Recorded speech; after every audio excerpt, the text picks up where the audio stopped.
blanco sobre blanco, superpuesto y absorbido, punto gravitacional sobre el que me deslizo, absorta y seducida, origen y ocaso del destello más profundo, cegador y sin forma, rotundo y directo al alma.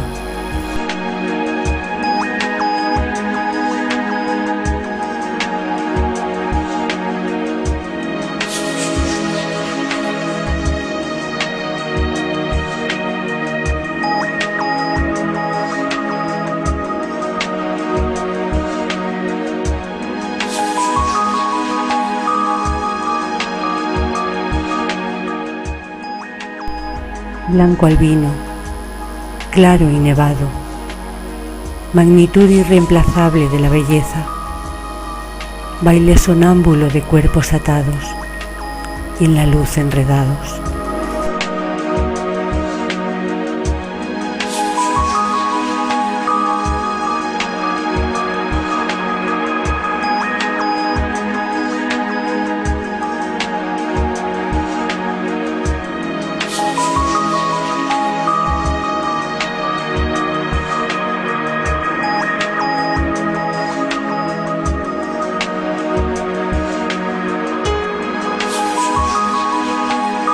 Blanco que se rompe y rasga los esquemas, fantasma ocasional de sueños nocturnos, cuando la noche es más negra y no puedo dormir.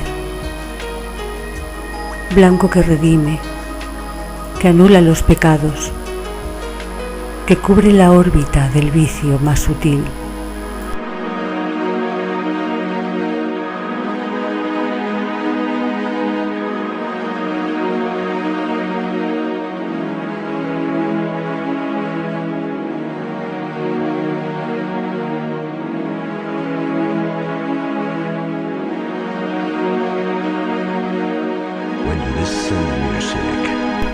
Blanco que tiñe de blanco los ojos, la boca y estas manos blancas, hechas de aire y en el aire quietas, formando la blanca esfera, cristal transparente que tiembla, se agita y sobre tu vientre reina.